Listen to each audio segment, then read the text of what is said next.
Hello, and welcome to the final demonstration for my game Footage Studio 2. Today I'll be talking about Advanced Kismet, gameplay, new models, as well as retextures of old models, and new input, gameplay feedback, and new physical materials that can be used to demonstrate physical objects.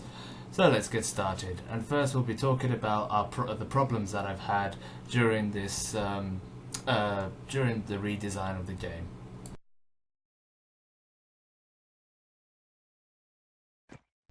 One of the main problems that I had with this is the fact that the game was too big, but I've already placed everything inside already made, so it requires a lot of exploring before the player can do much of the gameplay. Another constraint is the fact that some programming is a bit buggy, and you'll see throughout the demonstration, and I'll explain why. Another one is essentially time constraints, that I had to use some models from the UDK engine, like this torch here, the emitters, water sounds. I couldn't really get the models done in time, so I had to use these as replacements, and you'll find them in the reference notes anyway.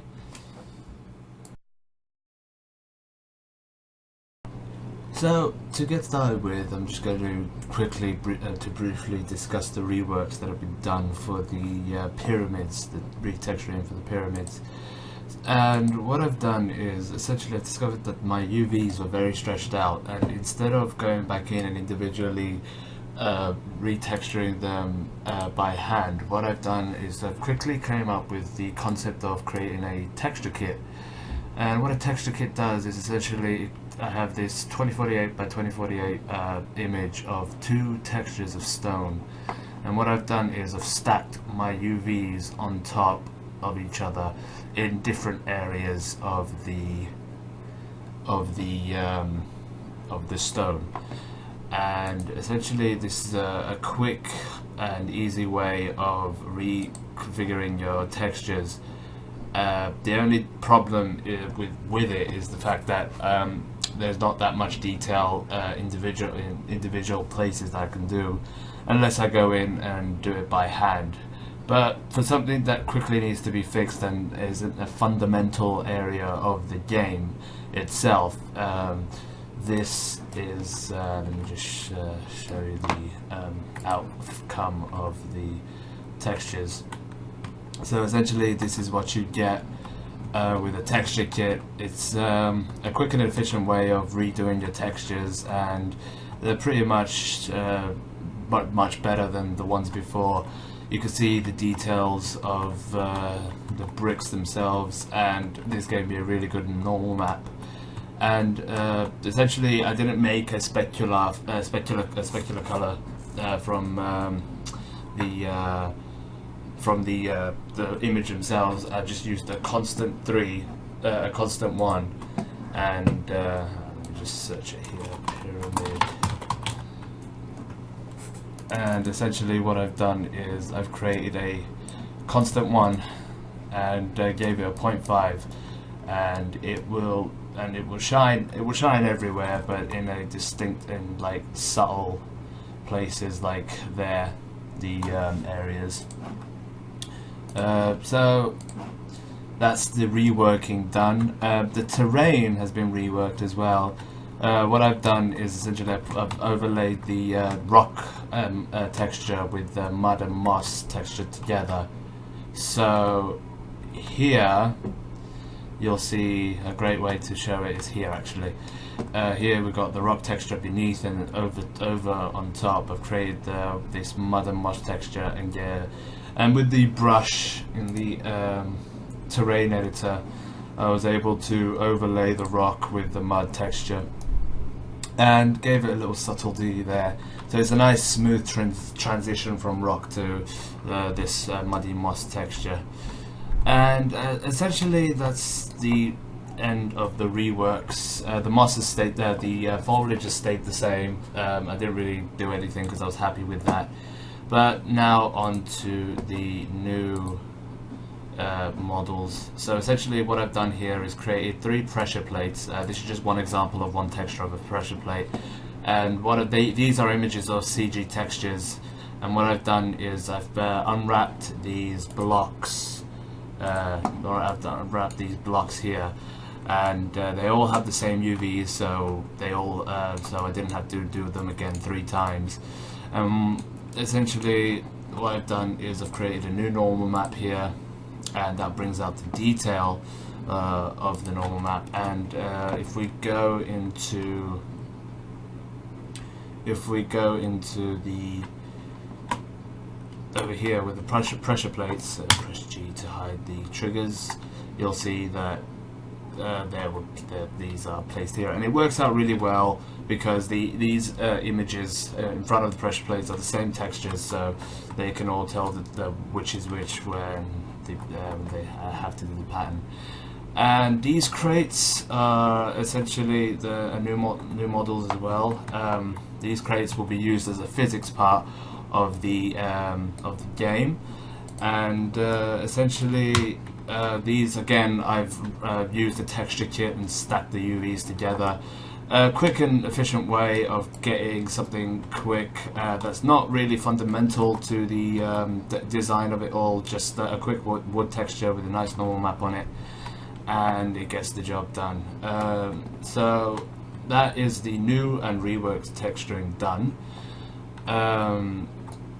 Now on to Kismet. So the main feature of this demonstration is the advanced Kismet that I've used to create the puzzles and to create pickups and drops, and to create pickups, and you can drop the pickups as well. And the main focus of this demonstration is the puzzle Kismet, and the first puzzle that I'm going to demonstrate is the pressure plate. Now it looks a bit of a mess here, but bear with me, and hopefully you'll follow through. I've commented on these pressure plates so you know which one's which. So essentially we'll just follow through with the first one. Essentially what we have here is a trigger, so when the player is close to the trigger, it will play this matinee, and this matinee is a animation of the pressure plate going down. So once the player steps on it, the pressure plate goes down, and it will play this sound here, which is a pressure plate sound.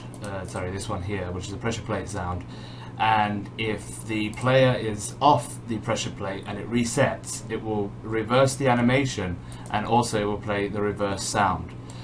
To determine if the pattern is correct, I've given each of the pressure plates different links, different number IDs from these integers. If the player gets it wrong, this switch will determine if it's wrong, and if it is wrong, then it will go back to the beginning. If it's correct though, it will follow this switch here, and it will determine if the pattern is correct, and this is where the IDs come into play. So the player must press down 3 first, then 1, then 2.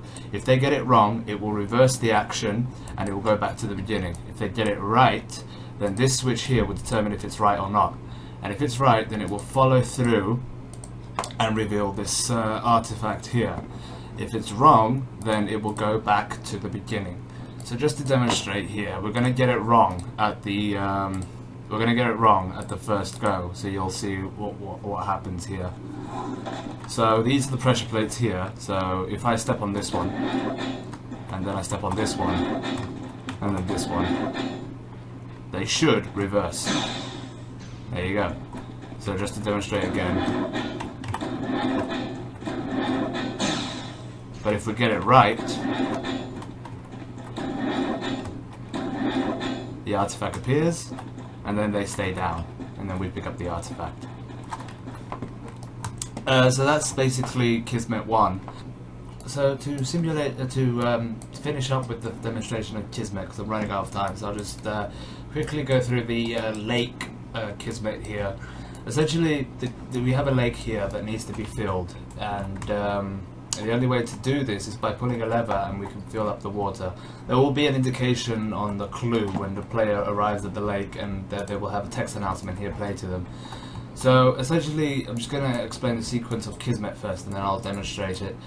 What happens here is the player will pull the lever, and the camera will focus on the waterfall, which is here, on the waterfall flowing down, start to flow by using Matinee. Then the river will start to rise, and the emitters, the water mist emitters, will turn on. Then that will follow through by the door opening and releasing the river and filling up the lake, and then it will go back to the player. It will go back to the player by ending the cinematic mode. The water planes and the UT volume and the cylindrical force actor to simulate buoyancy had been attached to one K actor, so I can get them to rise together. So if I could, if I will just play from here. If I just play from here and get this done. It's been turned down so you can hear my voice, but essentially what you have, there are sounds playing, and the waterfall will start to pour down, mist will start to, will turn on, the mist emitters will turn on, then the river will start to rise, like so, and then it will focus onto the door to open up and release the river. So here we have the door opening,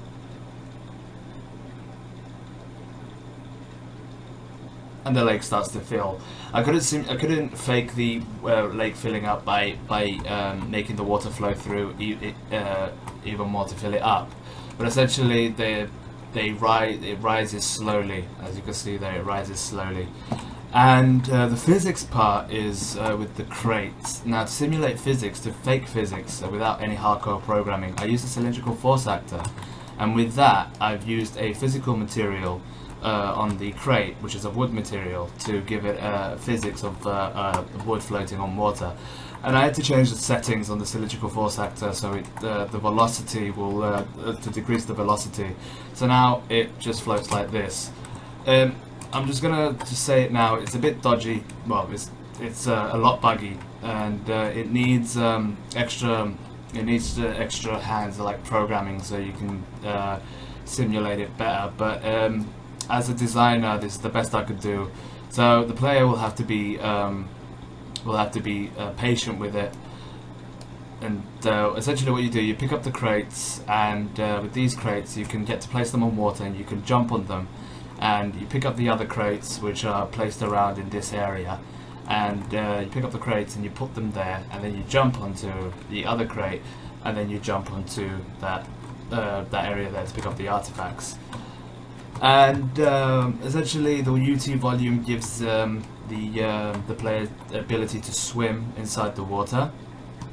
And if the player would think they can go and explore the river itself, it's been I've placed a collision here, so they can't go through here, because over there is nothing. It's just a back door to where the river flows. So that's essentially my Kismet here. The rest are just picking up torches, so you can use it on another puzzle, but I'll let you handle that when you play the game. Essentially, these are just picking up a torch, and you can drop the torch and you can pick it up again. And attaching the actors, I had to go into the animation sets, animation editor, and get the right coordinates for the hand. So when you drop it, it will go back to the hand that it was. When you drop it, pick it up, it will go back to the hand that it was placed. And this is for when you light up the torch balls. It's been attached. We have an emitter and a light, and essentially what you need to do is light up the torch. And by doing that, you have to hover above a campfire, and then by only using the torch itself when it's lit, you will be able to light up the torch balls, and the emitter will reveal. Just to summarize now, essentially the gameplay is collecting all the artifacts, but you need to solve different puzzles, and you need to use physics to get the artifacts. That essentially is my game in total. I didn't know how to end it properly, but so I just decided to make it a traditional collection game with a bit of a twist, essentially. So thank you for watching, and hope you enjoyed it.